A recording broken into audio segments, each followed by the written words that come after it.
Hey, what's up, folks? Welcome back to On Texas Football. Welcome back to our Sunday night live stream. I'm lifetime Longhorn Rod Babers. Pleased to be joined by the estimable Jerry Hamilton. Lots to get into on the show today, but the show belongs to you. A show of the people, for the people, and by the people. So throw out your questions, comments. We'll try to address as many of them as we can. Super chats always jump to the front of the line, so you can interrupt the show at any time. Just throw out a super chat. We'll talk about whatever you want to talk about. What's up, CB? Good to hear from you. Shout out to our sponsors, Prize Picks, Ethos, Shields. We'll tell you more about our good friends coming up a little bit later on this program. Jerry, but post second scrimmage now, we're removed from the second scrimmage. Now we've had time to kind of digest all the different reports coming out of the second scrimmage. What your thoughts overall now, the overall picture? What do you think was the most compelling or the most important nugget or report that we got from the second scrimmage? No major injuries was always number one. You're right. Done. See, wisdom. No major injury. I'm now. You've got through the toughest part of training camp, and now you're in the mock game week.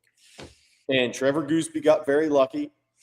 Sarkisian said Lawrence Seymour's scheduled to hit practice again either Monday or Tuesday. Raheem Biles was out there Saturday. No major injuries coming out of either scrimmage. Because Gooseby's wasn't even a scrimmage. That was a Monday night practice. So Texas has got lucky. Again, there's some teams that have not. Tennessee's down 3 starters on defense in the first week and a half of camp. Yeah. So it's always no injuries. Look, I'm not one that makes too much of these scrimmages because they're more spot the ball scrimmages. Nobody's game planning for each other, right? I mean, that's one thing I always say about the scrimmages is, look, nobody's in their bag trying to dial things up in these scrimmages against each other. You sure will Muschamp not dial us? He's going to be aggressive. Don't get me wrong. It's not like he's bringing all the blitz packages, all the same stuff he's going to bring to Julian saying. That's fair. Yes. Right. But I think a big thing for me was Justice Terry made some plays. Good on Justice Terry. He missed the first scrimmage. So when you miss the first scrimmage, you have one opportunity. Yeah.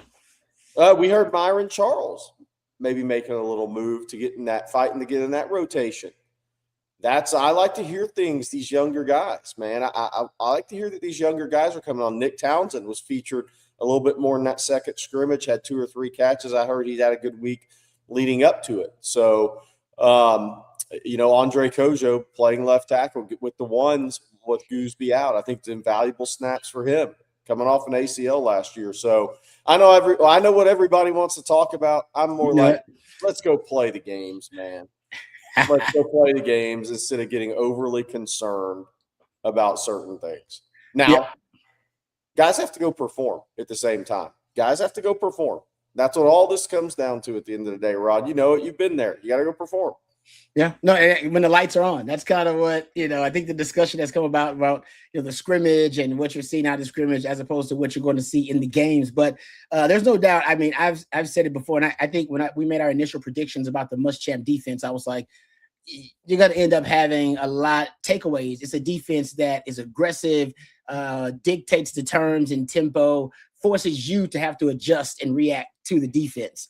And that's a little different. I think the guys are reacting more to that, and I think you're starting to see that out of the practice reports. And by the way, I also, pointed out that Texas, even under PK, y'all did lead the SEC in takeaways in back-to-back years. So the defense was already very opportunistic. And you were second, I believe, in the Big 12. Your last year in the Big 12, you were second in the Big 12 in takeaways. The Texas defense has been, what did Sark say, the biggest issue for him in the scrimmage coming out of it was the ball. The ball is what matters. The ball, and there's one that the major cheat code on defense is, can you take away the football? Can you? Yeah. So I love the fact that they're getting takeaways. I know now the conversation and the narrative has shifted. Whoa, they're getting takeaways, but who's giving the ball away? I get it. We can talk about who's giving the ball away, that kind of stuff. But I love that. Like I said, my prediction was that the Muschamp defense would continue the trend of Texas leading the SEC or being one of the leaders in takeaways. And I can't tell you the last time a team led the SEC in takeaways in 3 straight years. It's probably been a long time since that is the case. So I think I think that to me is what made me feel good, because my prediction in the first scrimmage was Texas would have multiple takeaways, or the defense would have multiple takeaways. So that's a really good sign, but I get it. The conversations about the offense, and Sark admitted it, by the way. Yeah. He said he didn't like how sloppy and inefficient the offense was. Now, here's why that bothers me, because my hope this year was you would combine the explosive element of Sark's kind of natural DNA as a play caller and a play designer. That's what he does well. Yeah. You're gonna look at Sark here in Texas. You really post Bijan and Rojo, because post Bijan and Rojo will solve a lot of your problems. They were just that good as a combo. You hadn't proven to be a really good red zone offense or a good third down offense, right? You weren't really efficient in short yardage and goal line situations. You were 130th in the country in 2024 in turnovers. You gave the football away as much as any team in the country. You were 132nd in penalties this year. Like, you're not necessarily efficient. You were you were the top 5 most penalized offensive lines in the country this past year. You're not necessarily efficient where you show me, oh, you know what? When it comes to third down, money downs, Sark's in his bag. He's got a certain kind of play, a certain mindset where you can't stop him. Not really. What you have shown me is that in 24 and 23, you were top 10 in explosive plays. And you were really good at that. Like, and I think Texas will get back to. I think that's what Sark wants to get back to. I think you will be there this year. I think you're going to get back to being top 10 in generating 20-plus yard plays. But the Kim Kardashian, Nicki Minaj, Serena Williams size, Cardi B size, Megan Thee Stallion size, but J-Lo, throw her in there too, are you going to be more efficient in the other aspects of the game? Because that's why I think Sark's upset, because I think maybe they weren't necessarily efficient in other aspects of the game. And that's why your third down offense and sometimes your red zone offense and your short yardage goal line has been affected, and you've been below average when you should, considering your personnel and the play caller, play designer, you should be above average, if not elite, in some of those critical situations. And you're not. But I think they'll have the cheat code this year, which is explosive plays. Like, that will cover up a lot of your flaws. And it did for Texas in 24 and 23. And I think it will again this year. But if you want to make it to the championship and win the whole damn thing, you got to become more efficient in those other ugly categories like turnovers and penalties and these self-inflicted wounds. Yeah. The one thing that negates making big improvements from an explosive play scenario where Texas, we believe they've upgraded their roster in some spots on the offensive side of the ball, is turnovers and critical penalties. Period. That negates everything you gain from your explosives. So that is the one thing. And look, we can argue, has Arch got off to a slow start in scrimmages? Yeah, I would think we could say that. Have a couple of guys made really good plays in those scrimmages too? Yeah, we both can be true. Right? That's the one thing about it. Both can be true. Grayson Littleton's made a hell of a play 2 weeks in a row. Mm-hmm. Kosi Okpala had a tip to himself, but I think Arch might have locked on to that one too long from what I heard. Right? So, so there's one play that was on Arch. There's Grayson Littleton makes a hell of a play. He makes a football investigator play, Rod, as you love to say. Mm-hmm. So you can have a little of both. But you have to be – that's the one thing that will hurt this football team. All the work you did to get more explosive on offense is inefficiency and turnovers. Yep. Then you're just negating what should be a strength for your team. But look, for those that wonder, Kosi Okpala is really coming on, guys. He had a really good spring quietly. He had a really good summer. He has proven that he can play that off-ball Sam linebacker and see the game and get the calls and understand that position at a high level, and then he can go rush the passer. So guys like that have a bright future. Richard Wesley, again, continues. He came on with the twos a little bit. Yeah. Saturday from what we heard. Some with the threes, some with the twos. It's the same kind of Jermaine Bishop, big week, had a strong scrimmage. He's also a gunner and second-team punt returner if they don't want Raleek Brown to return punt. So, I mean, he has a chance to make a mark on special teams too. So I think, look, I'm ready for the game. I'm ready for some game plan.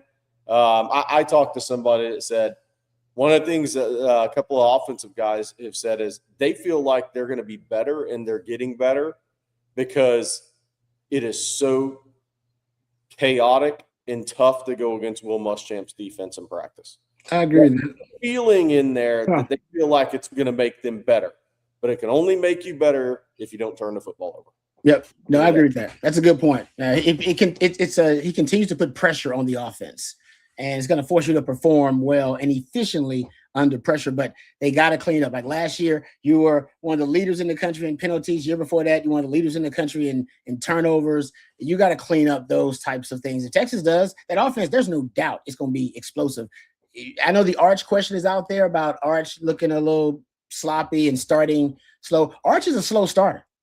I understand. Arch, he's kind of a slow starter in his. If you go look at him, his second half numbers are better than his first half numbers. His best quarter is his third quarter. Arch is. I was actually doing this research. I was sharing it with you guys because I was just doing it here. So I'll give you Arch's third quarter. Sorry for the paper shuffling. 74% completion percentage in the third quarter. 9.9 yards per attempt. 9 touchdowns to 1 interception. I think they had him at a 186 passer rating. He's all of his numbers. His numbers are the best. Like you look at all of his numbers: yards per attempt, touchdown interception ratio, completion percentage, 15 plus yard, 25 plus yard plays. They all peak his third quarter numbers. So I don't know what that, but he is better as the game goes on. And there's something about him being kind of a gamer too. Like he does have a little bit of a gamer in his DNA as a player. Like when he's better off, like this, I give you the scramble numbers all the time. Over 10 yards per rush on scrambles, 11 yards per attempt on scramble drill throws versus Power 4 teams. He's really good off script that's when Sark's play is dead pretty much. That's Arch time, baby. And he's great in those moments. That's why I love him, because that's what, and I ain't comparing him to him, but that's what VY was good at. VY was the best scrambling, like just off script, and he was at his best. He was better than the play call when he was that's when he was most dangerous off script. And there's some of that with Arch, but you can't do that in practice. No. The element that makes him most dangerous in practice is a none. So in practice, it's kind of just everything's more predictable, and you force him to be a different type of quarterback. I'm not saying that's all he does well. We know he's got the great deep ball. Intermediate game is really good. Still working on the quick game, working on the crossing routes. Still things he's got to work on. But I do think in practice, I could see why Arch is easier to defend in practice as opposed to the games. If you want to throw that out there. Talking about practice. Not a game. We talking about. I like that. Yeah, talk about practice. That's what we're talking about right now. All right, hey, Rod. And look, you can't turn a football over. You got to be more efficient. No. I mean, the guys did Sims and Applewhite never throw interceptions in practice at Texas? They threw a bunch because I was on the other side. So not that I called them, but just said we played good defense. But no, I mean, look, it's funny that a quarterback always takes over discussion, and I get it. But what about the big plays the receivers have been making down the field? Yeah. It's like people aren't really talking about that. It's because, look, I mean, here's the reality is, and I've said before, is Arch's the high school, college, and I'm not saying he's not this level athlete, but he's treated like it, version of a Tiger Woods. Every single throw is going to be broken down and dissected. Mm-hmm. And it's been that way since his junior going into senior year of high school. It's just the way it's going to be. That's the fishbowl that guy lives in. He is going to be scrutinized on another level than most players are. And that just comes with being Arch Manning. Mm-hmm. So just go search how many videos have been made about Arch versus other quarterbacks. Oh, yeah. I don't know if we've ever had. I guess when you go back to the controversial guys like I'm trying to think of who in this era recently has been like that. I mean, more the guys that are playing now in college. Yeah, that's what I'm saying, in a recent era now. Because that's part of being who he is. So every golf swing of Tiger Woods is scrutinized, right? Every snap Arch Manning takes is going to be broken down a little different than other guys. But that comes with the territory, but you got to go perform too. But that's a different fishbowl that guy lives under. And it's always been interesting to follow. But at the same time, look, what did Arch do last year? What was almost the best thing Arch did last year? Protect the football. He was great. He was great at basically mitigating risk. Like he was great at sack avoidance. His sack rate was really low compared to the pressure that he was under. He was really good at taking care of the football. Like you said, only 7 interceptions, and down the stretch, fewer sacks and fewer interceptions down the stretch once he started to calm and really get his groove as a quarterback. So I'm with you. I think that's one of the things that he's kind of his X-Man ability. Yeah. It's his ability to avoid the risk and avoid the bad play. And he does a great job of it. He did a great job of it last season. So I'm not worried about that. KD35, I'm the best. Great point here. Marshall Manning's first high school game televised on ESPN. Yes, he has David Gabriel Georges, the stud running back going to Tennessee, but Marshall's going to get it worse than Arch. Remember I said this in August 23 of 2026. Hey, surprise! Manning's a freshman starting on a team that has a really good running back. You have more games televised now than even back when Arch came out. Marshall Manning's going to get it worse than Arch, because he's also Peyton's kid. That's very true. Good point. All right, let's thank our friends over at Prize Picks. Then we'll jump into the super chats and start answering all your questions.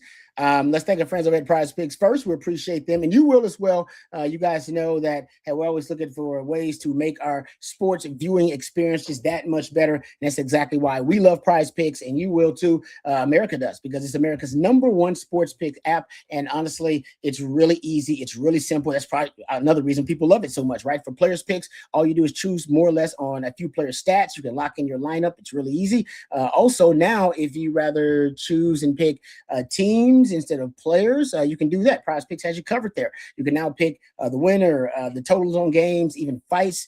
Prize Picks is available in most states, including right here in the great state of Texas, but also California and Florida. So chances are you can jump in right now. And there's a great new feature that's fantastic. You can actually follow different users online. All you got to do is, follow them, click. If you like their picks, you can actually kind of join the group. And if you actually want to follow your friends, you can do that too. Actually, and they get a great way for you to take advantage of a new deal here at Prize Picks. You play your first $5 lineup. If you win, they're going to give you $150 in bonus lineups. So all you got to do is use the code HMA when you sign up. All right, use that code HMA when you sign up. And if you play your first $5 lineup and win, you'll get $150 in bonus lineups. Just use that code, like I say, HMA, when you download the Prize Picks app. And as always, play smart, play responsibly, play Prize Picks. All right, let's dive into some of the super chats right now. First one up, who we got?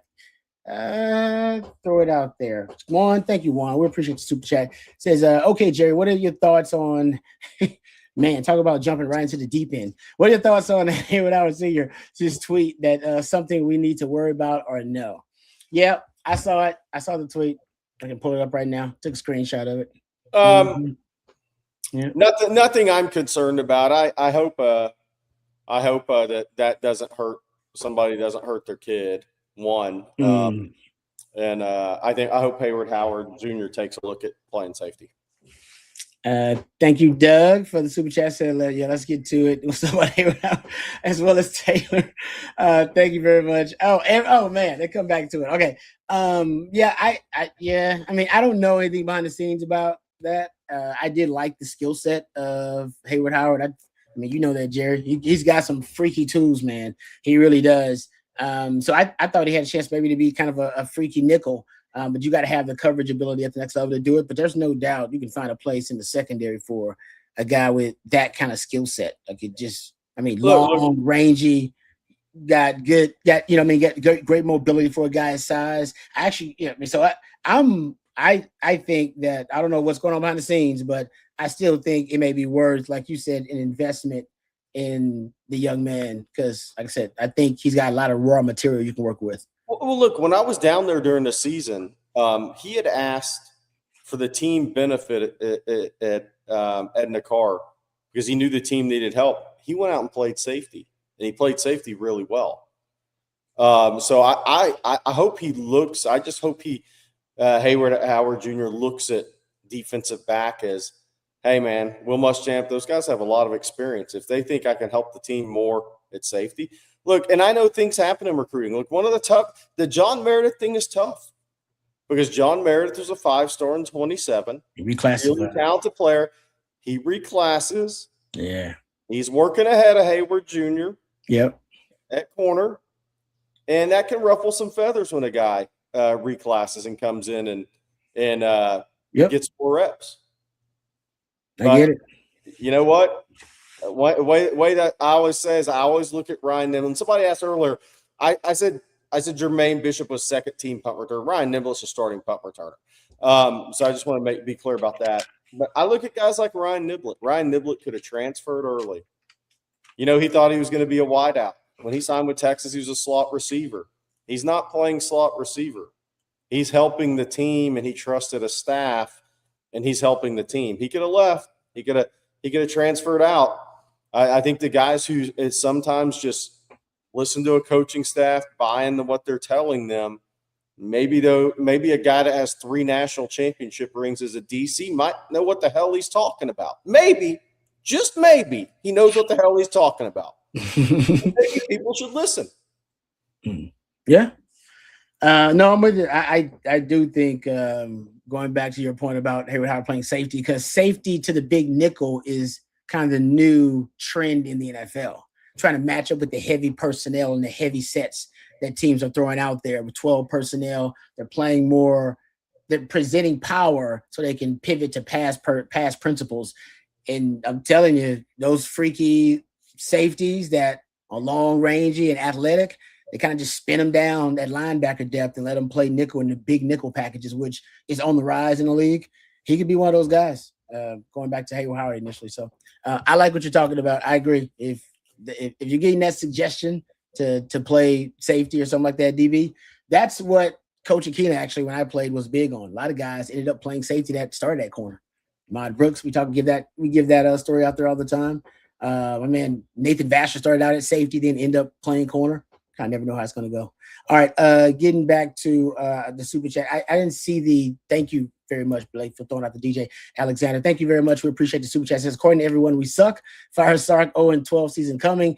Well, 2-10 because OU and A&M are automatic dubs. All seriousness, is everything okay? Yeah, because I seen the super chat earlier from, and I forgot who it was. Yeah, from Taylor, I believe it was, talking about the not only the Hayward Howard stuff, but then you got the Ty Anthony Smith stuff too. That's also out there.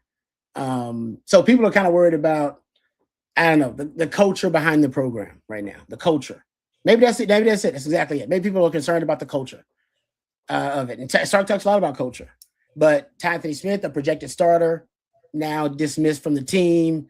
You got a father of a player throwing out something that he's upset about.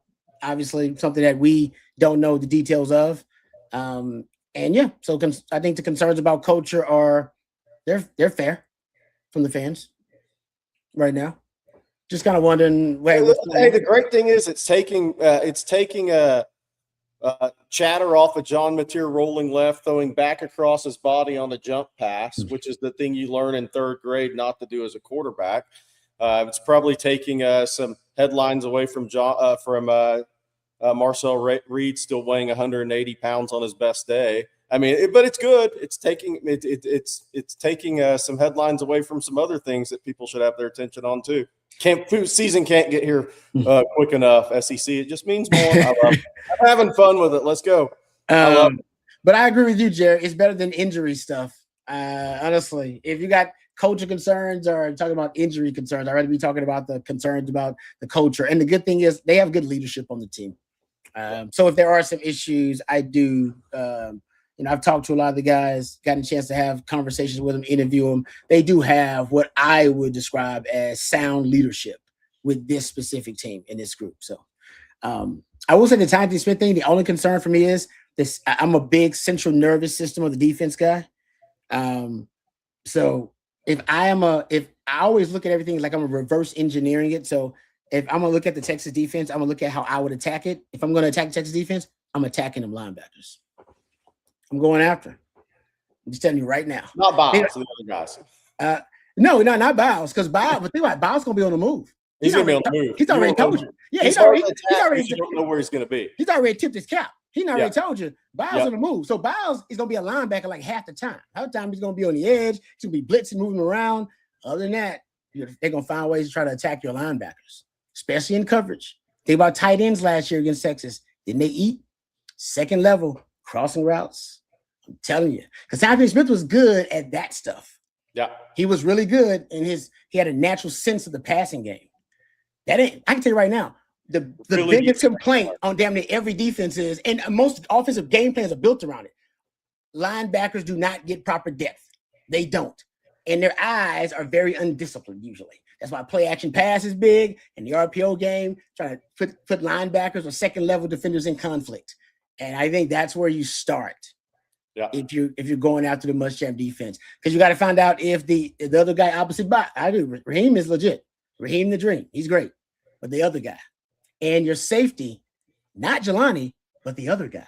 Yeah. So if I'm attacking the Texas defense, I'm starting with the central nervous system of the defense, right there, right at the spine of it, on the second and the third level.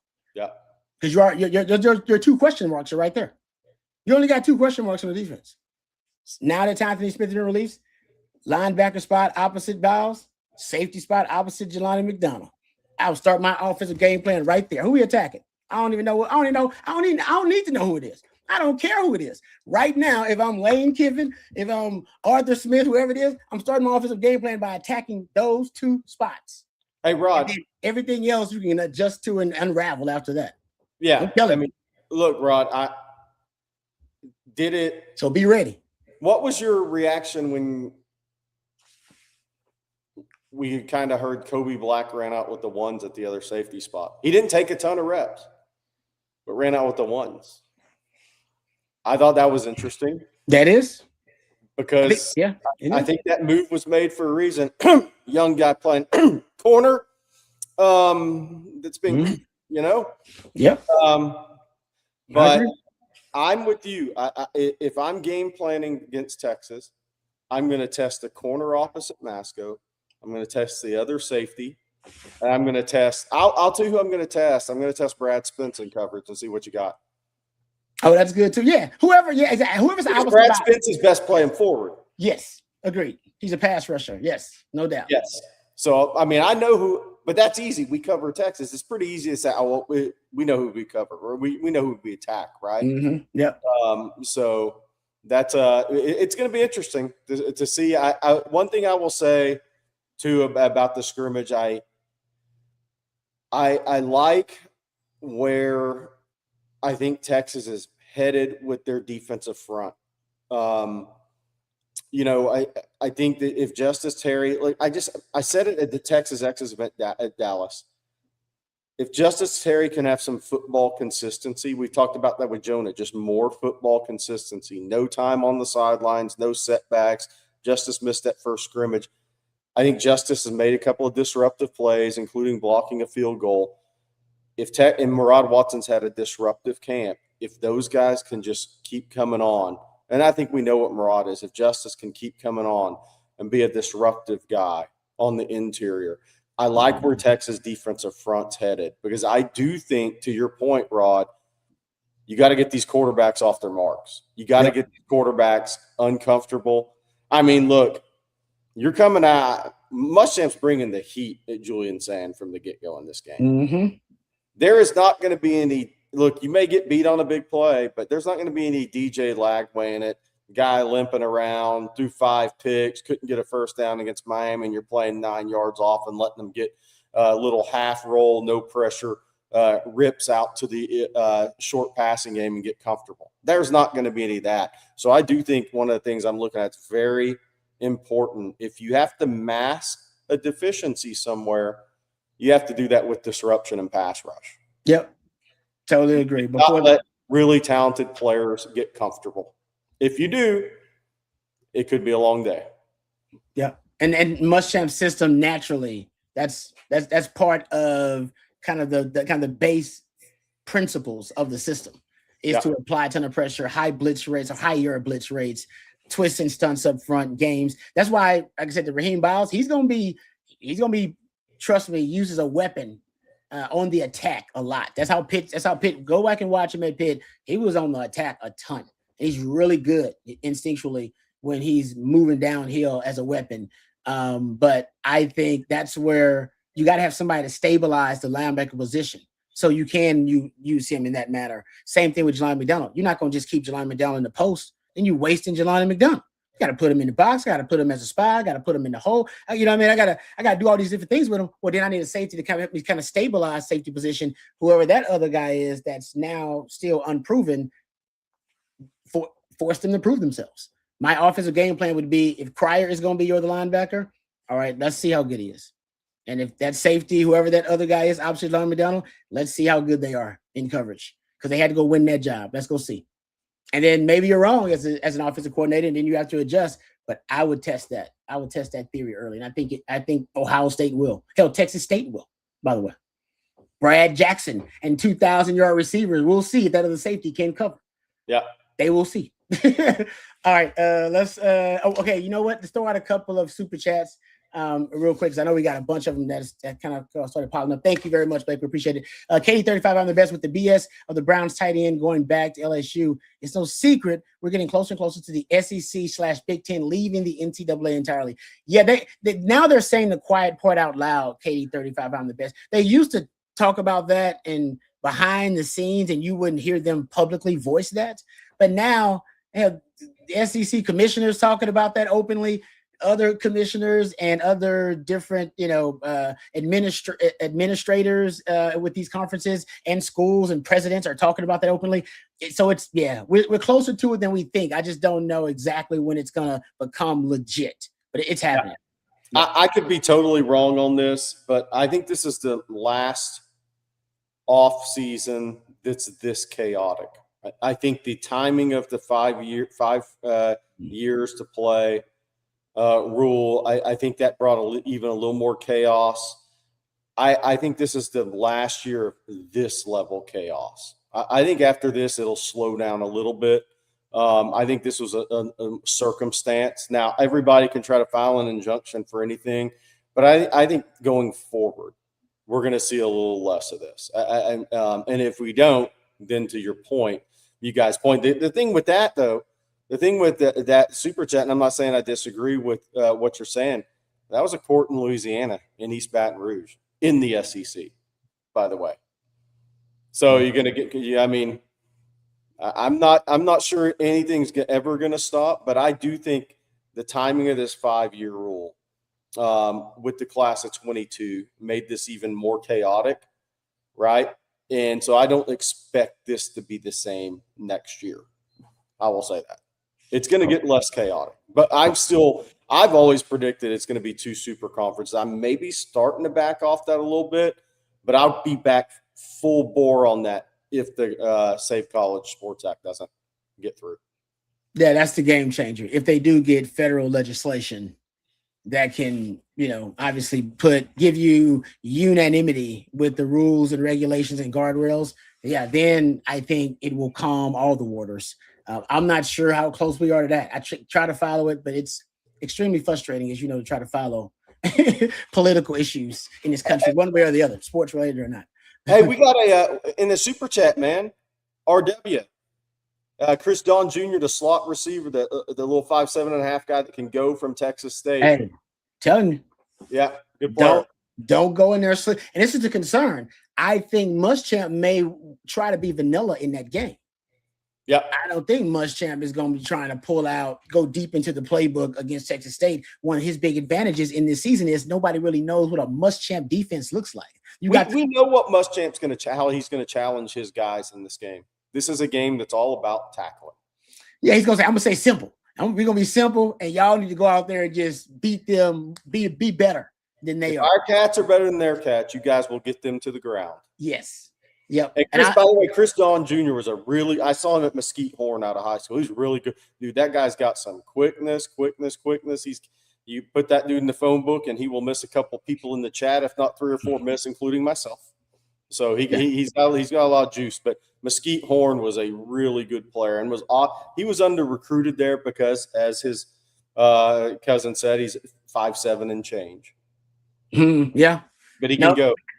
I'm telling you, that Texas State game, that is for Texas a really good warm up to a lot of things you're gonna see in the upcoming season. I mean, you're gonna beat Texas State, but They got one of the better dual threat quarterbacks in the country. You're going to see a bunch of really good ones. You're going to see Chambliss. You have Mateers in that conversation. Sam Levitt's in that conversation. You remember him scrambling against you versus Arizona. Marcel Reed's in that conversation.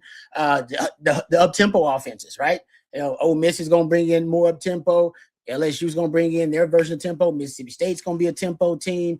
You got a few tempo teams that you have to worry about, right? And so Texas State is also tempo. So they got 2,000-yard receivers, and you're going to face some really good receivers on the schedule, and that's a nice warm-up. You can't be sleeping out there, or Texas State will put on you. I can tell you right now, G.J. Kinney is going to have something dialed up for that game. He's too good of an offensive mind. Got too long to prepare.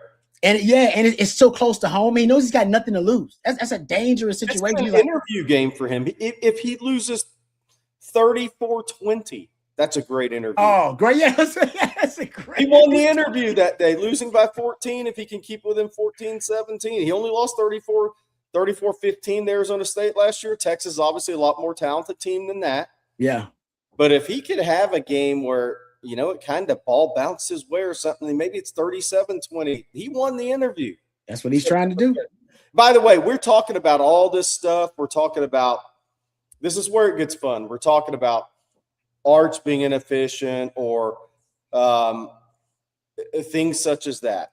We're talking about, Texas wideouts making big plays against the Texas secondary. Should we be talking about that more? Okay? We don't talk about it. But with the Ohio State-Texas game, and I see Mello in there, and I'm thinking he would probably agree with this, where the Ohio State staff is going to come from and where the Texas staff is going to come from. The number one goal is going to be the same for both staffs: stop the run. If anybody has success running, if one team has success running and the other doesn't, that's not good for the other in this game. It's going to be hot as hell, okay? And if it starts to be a run momentum type of game for one of these teams, it's not going to be good for the other. It's going to be about stopping the run one, no matter the toys on the perimeter, the quality of the quarterbacks.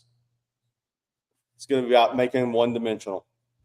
Who makes the other team one-dimensional? That'll tell you a lot about who wins this football game. Did Texas – crazy. And now so your last point, honestly, was the best point. It was a great overall take there, right? Your last point hit the nail on the head. The one-dimensional thing. Yeah. Because last season, Texas rushed for 160-some yards versus Ohio State. But they ended up one-dimensional because Arch was off, right? Drops, bad throws. Yeah. So they really weren't able to move. Did Ohio State concede the run a little because they weren't scared of Arch beating him? That was Bobby's theory, and I think Bobby was right on that one. I think that was they correct. gave it up because they were fearful. Remember, because the narrative going in was, Chicks dig the long ball, and so does Arch, right? Arch in the long ball. Because what we saw from 2024 was him bombs, right? Taking shots downfield. And he's good at that, so they took away the strength, which was what that allowed Ohio State to do is not put Sayan in positions to where he could have a bad turnover or something and change the momentum of the game. Very true. Yeah. It was pretty safe. It was a very safe Julian Sayan first time starting game plan. Because the way the game played out. They go through all the scenarios in their head before these games, but that one played out in Ohio State's favor to where as good as Sayan played the rest of the year in his first start, they didn't have to put him in jeopardy. No, they didn't throw the football downfield that much. A lot of 12 personnel. It was a good game plan by them because red zone, they also forced Sark to try to beat them with what has been his weakness recently, which is red zone offense. And Patricia was like, yeah, you ain't going to beat me in the red zone. And Texas couldn't punch it in the red zone. All right. Good point there. Good conversation. All right. Let's, before we move on, let's thank a couple of our sponsors. Let's thank our friends over at Ethos. And I'm a family man now. So one of my concerns, unfortunately, I have to think about what happens to my family, all right, in worst case scenarios. And life insurance has been something that's heavy on my heart and on my mind recently. So I'm actually glad to bring this message to you from my friends over at Ethos. It's one of those things nobody really enjoys thinking about or talking about, but once you got a family, like I said, it becomes a whole different conversation. So it's less about thinking about the worst case scenario, but more making sure that your family has financial security if something ever goes wrong. All right, something ever happens to me. So that's where Ethos comes in. Ethos makes getting life insurance fast, makes it easy. It also can be a very stressful process, but it's 100% online. You can get a quote in seconds. You apply in as little as like 10 minutes. All right, there's no medical exam. You just answer a few health questions online. You can get up to $3 million in coverage. And some policies are as low as $30 a month. So right now, take 10 minutes to get covered today with life insurance through Ethos. Get your free quote at ethos.com/on-Texas. That's ethos.com/on-Texas. We appreciate our friends over at Ethos. Application times may vary and the rates may vary too, but go check it out. Like I said, it doesn't take you very long. You can, no medical exams. You just got to answer a few questions online and try to make it as easy as possible for you to get coverage over at Ethos. So it's ethos.com/on-Texas. All right, before we move on, Jerry, would you tell our friends over there about our new partner over at Shields? 6 days away for the On Texas Football Chat. If you live in Austin area, get ready for the all-new Shields. It's opening August 29th in Cedar Park. On Texas Football will be represented there, and it's like nothing you've ever seen. There's thousands, many thousands square feet packed with the best in sporting goods, hunting, fishing, camping, hiking, and all things sports. Try top brands, test out the latest gear, and get expert help from people who love sports as much as you do. Mark your calendar. Again, August 29th, Cedar Park, Shields, grand opening. Your next adventure starts here, and On Texas Football will be represented at that grand opening August 29th. That's Saturday. Ooh, nice. Yeah, excited about that, actually. That's going to be fun. All right, let's get back to the super chats. I think we got a few of them. Thank you very much, Blake.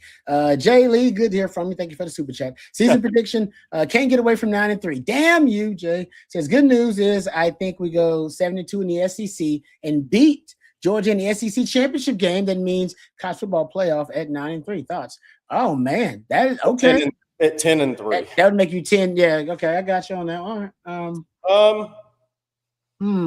Yeah. I mean, look, I think I think winning your conference is the way a 9-3 gets in, unless Notre Dame falters. Because last year they didn't have the Notre Dame piece, and 9-3 still didn't get you in. I think this year you're going to have the Notre Dame piece in the playoff. They're really talented. I know they don't play anybody, but they're also really good. Go look at all the NFL, what people are talking about. They got a bunch of NFL draft picks themselves. They're strong on both lines. They're strong up the middle on defense. If they get in, then how does that affect the 9-3? That's going to be the question, is how all this plays out. If Notre Dame goes 11-1 and does what people think they're going to do, or 12-0. Right? Some people say, oh, they've got to go 12-0. Man, you could lose to Miami at home. Let's get real. Miami's going to be pretty damn good. So if you're 11-1 and you get in, does that knock a potential 9-3 out? Is going to be the question. We have to see how it plays out, but I think there's a chance that could happen. So a 9-3 may need to go on and win their conference championship game and get to 10-3, as Jay Lee says. I would be satisfied with them getting in, Jay, that way. I would, because the only way we can classify the season a failure, in my opinion, is they don't make the playoff. You don't make the playoff. Like, I don't care if you make the SEC title game and then you lose. You don't make the playoffs. That's a failure of a season. I hate to be that drastic, but I feel like that's where we are. And that's a credit to Sark and what he's built in terms of the standard and the expectation. I feel like the season is a success if you make it kind of to the Final Four. But winning the SEC title, there would be a lot of satisfaction, especially if you did it over Georgia, because that's something Sark needs to, I think, as a coach trying to evolve into the best version of himself, to be elite, to go from being a great coach, which he is right now, to being elite in that stratosphere with the championship coaches. You need to start beating coaches like Kirby Smart. And to beat Kirby Smart is not a small thing. That dude is bad. By the way, I want to hear Mello's take on this, because our Ohio State guy, and I love that he comes in and chops it up with us. Mello, I've said the loser of the Texas-Ohio State game, because they have the number 1 and 2 schedules in the country of the teams that are thought to be serious contenders in a college football playoff. Do you think, even though you're a Ohio State guy, with the schedule after you, if you lose that game, the loser of that game, do they get in? Because you look at the schedules for Texas and Ohio State. I think that's how big this game is. Does the loser of that game, is everybody betting the loser of that game gets in the playoff? Or is the loser of that game going to go run off 10-1 after? Because they both have schedules you could lose 2 games if you lose the opener after that. Pretty easy to look at your schedule and say, yeah, you get a key injury, you get a quarterback knocked out, you could miss very easily. I think this is a huge football game. Huge football game, bigger than even what we're talking about because of the matchup, is how it could shape the college football playoff when you look back on it. Yeah. No, I agree with you, actually. Unfortunately, I'm sad to say that. Because that's a big game. I feel like because having the feeling that if they lose, they're not going to make the playoff that early in the season. Oh, man. You have to it puts your back on the wall. It only gives you one hiccup left. Yeah. Is simply what we're saying. You essentially got to come close to running the table of the SEC, which is a hard task, man, to go one loss or undefeated in the SEC. It's tough. All right, let's get to some more super chats here. I know we got a couple more. How about that? Justin, thank you for the super chat. We appreciate it. Rod, how was the interview with Sark? And does Muschamp find certain plays and situations for Tyler Atkinson, or does he need more development before he sees the field? Great stuff to us. Thank you, Justin. It was a good interview. Sark was in a good mood because it was the day that we heard about the Gooseby, the day after. So they were getting the news about like the MRI and what the diagnosis was going to be. And I think right before he came on with us, and we shut our phones off and everything just because trying to be respectful. He came on and we kind of wondered what his mood was going to be. And he was in a good mood. And that's when I think we surmised like, okay, everything must be good with him with Gooseby because he was in a good mood. He wasn't down. I felt if it was bad news about Gooseby, then Sark definitely would have been in a bad mood. And I think after that, he actually kind of revealed like, no, we're going to be okay. Like Gooseby's going to be fine. The interview was good. It was short because he did like, I think Cowherd the same day. He literally walked across the room into another room and did Cowherd. I don't know what day he was on with Cowherd, but whatever day, that was the same day. I believe it was the same day. So he was good. He was in a good mood. He did. We did talk about. I want to talk about the Muschamp thing really mostly, and so I asked him about the Muschamp thing, and he was very candid about why he made the move. And I'm sure he's kind of said it before, but about how he felt like he couldn't be like an elite play caller or basically an elite offensive mind because he was devoting so much of himself and so much of his energy to the defensive side. But he was very complimentary of PK, but he did state that I had to get a guy that I didn't have to micromanage, basically. And he doesn't feel like he's got to micromanage Muschamp. And I think that's kind of how I received that. But like I said, he was very complimentary of PK, but I asked him about the Muschamp thing. And he's so confident in Muschamp changing the culture of the team and almost like the DNA of the team. That they're going to be that you're going to see a different team on the field, and only because of Muschamp. And I will say that before Colin Simmons echoed some of that very same sentiment. Yeah, that we're going to be different now. This dude changes the way offense is played because we got to practice against this guy. He changed the way that the coaches have to coach because you up your game when you see his emotional energy level and all that kind of stuff. So it was really, to me, I left feeling really good about the transmogrification that the team is going to undergo because of the Muschamp personality. Yeah. On Atkinson, I would say this: unbelievable high school career, playing against great competition in Georgia. Grayson, he freelanced a lot at Grayson, which he should, because he was that level player. So I think, look, 450 plus tackles is no joke against the schedule he played against. His speed, his downhill speed, his closing speed, his first couple of steps, undeniable. I think he's going through a process of, okay, you're going from freelance player to learning truly what's going to be demanded of you at the linebacker position when it's not freelance. So there's a development that comes with all these guys. And he's in control of his development, and all those developments, some of those roads wind more than they go straight for some guys, and it's up to those guys to get through that developmental part and get ready to play. I think right now Atkinson's a long shot early in the season, barring injury. I think he was running with the third Saturday, but doesn't mean he's not a talented player. It doesn't mean he doesn't have potentially a bright future. But I do think a guy that was a freelance player in high school defensively, and that's the way you would let him be as a high school player because he dominated. But that's not what it's going to be long term for him. So there's a process, Rod, you go through as a linebacker, because you freelance and you swim the guard at the wrong time, it's going 70 and you're butt. So you got to play those keys. Number one, if you're constantly swimming the guard, the pulling guard, and things like that, Will Muschamp's not going to say, "Good job, guy." That's going to go the other way. So I'll just say that he's learning the linebacker position, how he's going to have to play it, and sometimes it takes time. No, it's a good nugget. I remember talking to Alex January, and he said the linebackers essentially imply they're playing a more disciplined brand of football under Muschamp too. And so which says they're a little bit more buttoned up. There's less freelancing. I'm sure there's a little freelancing with every linebacker, less of it in Muschamp than PK. Less. Thank you, Daniel. We appreciate you as well. Thank you for everything you do as well. Thank you for supporting us. We appreciate that. AC, what's up? Good to hear from you. Thank you for the super chat. So get this. I put you on my wish list. 16-0, 12 days and 19 hours ago. Here, man, 16. Listen, even if they beat Ohio State, man, 16-0. When would you start even thinking about that? And realistically, like when would you start? At 15. Like, listen, if they get to the Aggies and they're undefeated, then yeah, I'm jumping on the bandwagon and let's go. Because that's what I'm like. Oh, you ain't gonna let the Aggies.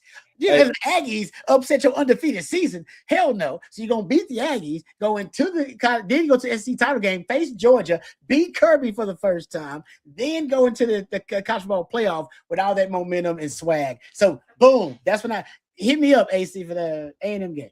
Hey, Jerry, this is Jim Nolan. I met you at Lobo Scrimmage Friday night. Nice to meet you and talk. Said you're as nice in person as on OTF. Appreciate what you do. That's a really great to meet you, Jim. Great to talk to you for about 10, 15 minutes. I was at the Longview Texas High Scrimmage Friday night.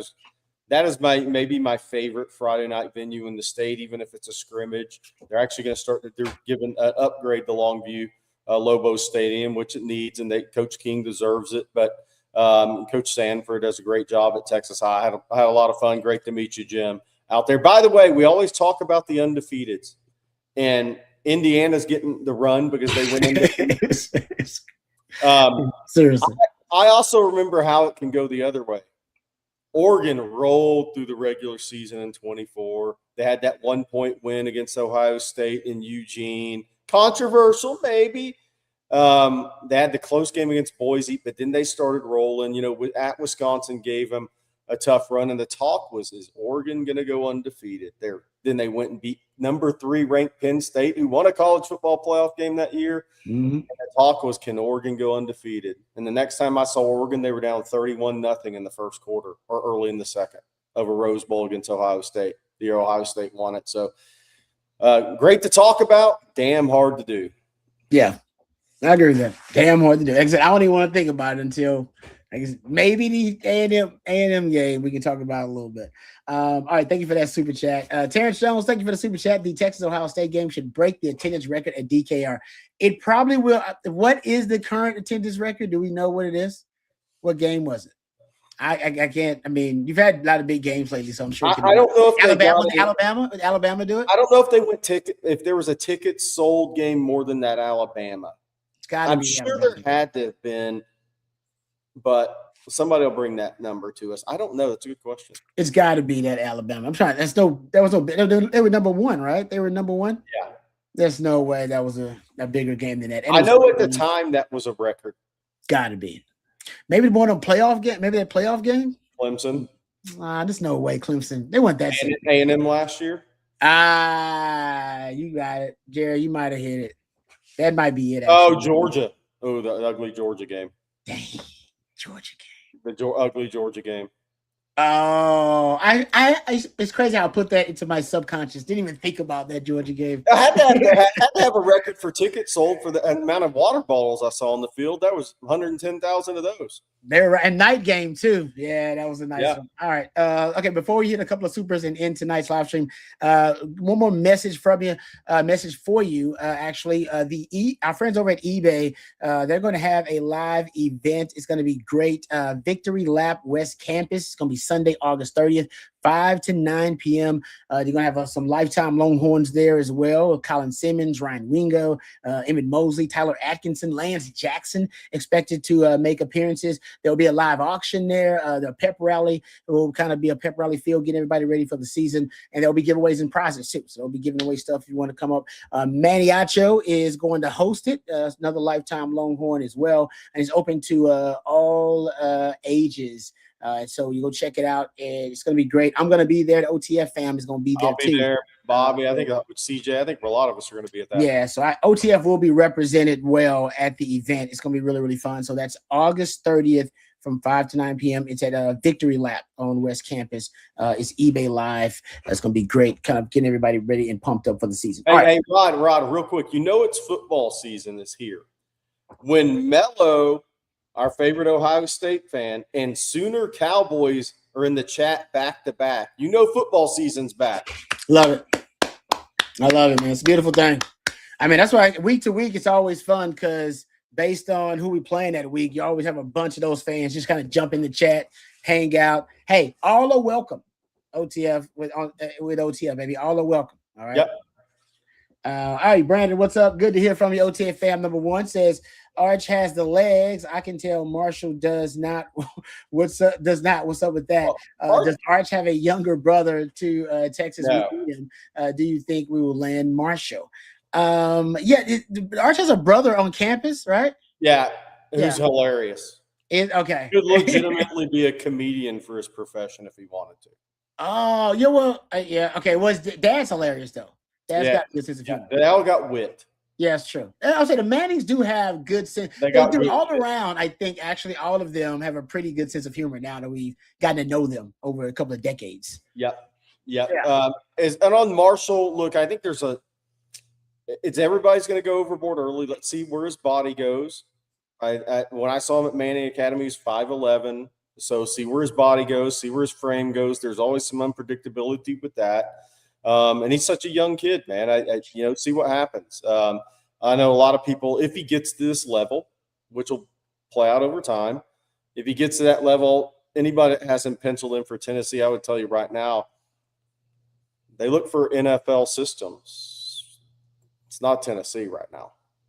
If he gets to that level. That's true. That's not an NFL system. That's a good point. Yeah, let's see where he goes. I think people are going to talk about him on a recruiting level before he gets to that level. Like Arch was 6'3" as a freshman in high school. He was 6'2", 6'2.5", almost 6'3". It's crazy. He was a tall. He was thin. He still wasn't thin. I mean, he was 175, 180, I think, 175. But he was already 6'2" in that area code, if not a little plus. So I'm more one that I watch David Gabriel Georges run it really well, and I say, hey, that young Peyton Manning's son, let's see where he goes. I don't think anybody should be putting the crown on him. Let him develop. Okay. All right. Next up, M. Tweedy. Thank you for the super chat. Says Ryan Jerry, can y'all speak on Dakari Pearson? Oh man, I went to the same high school. And he says he was the fastest guy I ever watched in person on the high school level. Doc was a great athlete. I remember Doc coming in. Doc was a freshman All-American. Yes. I believe he ended up being a freshman All-American. He had great ball skills. I believe he was a quarterback in high school. He was. Right? So he had really good ball skills, great football instincts. Like I said, the guy, he ended up starting, I want to say, he was starting for 3 years in the end, like when it was all put together, because he started as that freshman All-American year. I think it's a redshirt freshman year for him. And he was basically kind of our nickel back, but at that time, everybody, the air raid had taken over the Big 12, so a lot of teams were spreading it out. So essentially, we played a lot of nickel, and then he ended up losing his job and regaining and getting his starting job back later in his career. So he had kind of one of those up and down careers. The injury was a big part of why he lost his job. He got injured. I forgot what the injury was. But then he got setback. But other than that, if he wouldn't have got injured, it's a good chance he'd have been a freshman All-American and really kind of just kept his starting job the entire time. He did something in high school that, I mean, I still will never forget to this day. And I don't know if you know the story about this, Texas fans or Rod May. He played with a testicular hernia his senior year in high school. Like the last half of the year, they went to the playoffs. They were really good back then. I don't know any way they say it. He would literally come out and put himself back together again and go in the game. That had to be so painful. I did not know that. But does that tell you how tough he was? Does that tell you how competitive he was? Does that tell you how much he cared? Yeah, he was. No, he was tough. I did not know that story though. Eric, I don't know any other way to say it. I mean, I was at like 4 Dayton games. He would. I guess crazy. He would have to come out of the game, kind of go down there and work on himself, and come back in the game. It's not funny, but the way you describe it was one of the craziest things you've ever seen, and he kept coming back in the game. And you're just like, man, I don't know if this is smart or not, but I'm going to give him a tip of the cap for being one tough dude. I'm with you, Marcus. I wish I didn't know that story about my man Doc, and I need to try to get in touch with Doc. Actually, now you got me. Now you need to hear the story. I didn't. Well, I didn't even need to know that about Doc, but now thinking about my man Doc, I need to get in touch with him somehow because he was man. He got a lot. He was a good friend. I love me some Dakari Pearson. So, like I said, I know the injury kind of set him back, but he still ended up getting his starting job back again even after he lost it. So Doc's good. He's one of the better DBs that's kind of underrated DBs in DBU history. All right. I saw the Aaron Morgan quote from Daniel. Thank you for the super chat. Appreciate that one. Yeah, where's Aaron Morgan? Damon, I didn't see. Oh, there we go. We got a question here. Will Trevor Gooseby be out for the Ohio State game? I think the timeline is to try to have him ready for that game. I bet he'll miss Texas State. For sure. And honestly, I'll probably keep him out of UTSA after the Ohio State game. If I'm his people in his camp, and he's probably the competitor I know Trevor Gooseby to be. I've talked to him a couple of times. He wants to play in that game. So he's gonna try to just do everything to play in that game and then probably get a vacation, not vacation, but a little week off right after that game for the UTSA. And then start. He's kind of at that level now, where he's a contract guy. So they'll probably just have him ready for SEC play. That's how I would do it if I were them. Yeah. Let Kojo have his time. Kojo's earned Texas State, UTSA, and then who knows, knock on wood, you may need him. Yeah. A little bit later on. And if you need them to have those reps as well, too. All right. We're done with all the super chats. So thank you, Damon, Daniel. Appreciate you, Quentin. Thank you, Terrence. M. Tweety, the Doc super chat. Thank you for that one because I got to reach out to my man, Dakari Pearson. Also, thank you, Justin, Brandon Morgan, OTF fam number 1. AC, thank you for the super chat. Jay, thank you as well. Bryce, we appreciate Bryson as well. Thank you for the super chat. And Doug, I remember Doug earlier. Taylor, DJ Alexander, Juan, thank you. And Katie35, I'm the best. We appreciate all you guys and all the super chats and all the questions and participation. If we missed any of your questions, please direct them to the gentleman at Coffee and Football. Jerry Hamilton being one of those gentlemen, and then Bobby Burton being the other, bright and early, 8:15 a.m. tomorrow morning. Then we'll have your Monday night live stream tomorrow. Myself, Coach Bob Shipley, and CJ Vogel will be joining you promptly at 7 p.m. tomorrow. So if we missed any questions, any topics you want to discuss, direct them to both of those live streams. Also, since we're talking about the OTF fan, let me also remind you that we do have a Texas tour coming up with our friends over at 3rd and Longhorn. And just so if you are in Houston or you're in San Antonio coming up, we will be there 8/26. All right. So on the 26th coming up, we'll be in Houston, Social Beer Garden. Great location, big, so plenty of space. Come on out and hang out. 3rd and Longhorn group will be out there. Myself, Fozzie Whitaker, Jeremy Hills, Derek Johnson, going to be out there, Alex Okafor, as well as the OTF crew. So we're going to do it. Our tag teaming this and having a good time out in Houston. And then the next night, the 27th in San Antonio, I'll be there. The OTF crew will be represented. And also you have the third and Longhorn guys will be at that one in San Antonio. So don't forget about that as well. Also, if you need to get insider notes and nuggets, the best way to do it is at OwenTexasFootball.com. And now it's the perfect time to do it because you can get it for pennies on the dollar.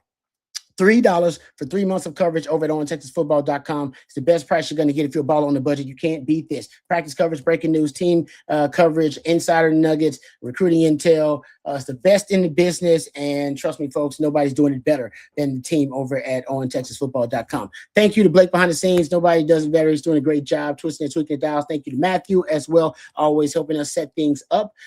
Thank you, Jerry. Appreciate all of your hard work and expertise. Thank you to each and every one of you out there for watching and for listening. For Jerry and for Blake and for Matthew, I'm Lifetime Longhorn Rod Babers. Until next time, look more.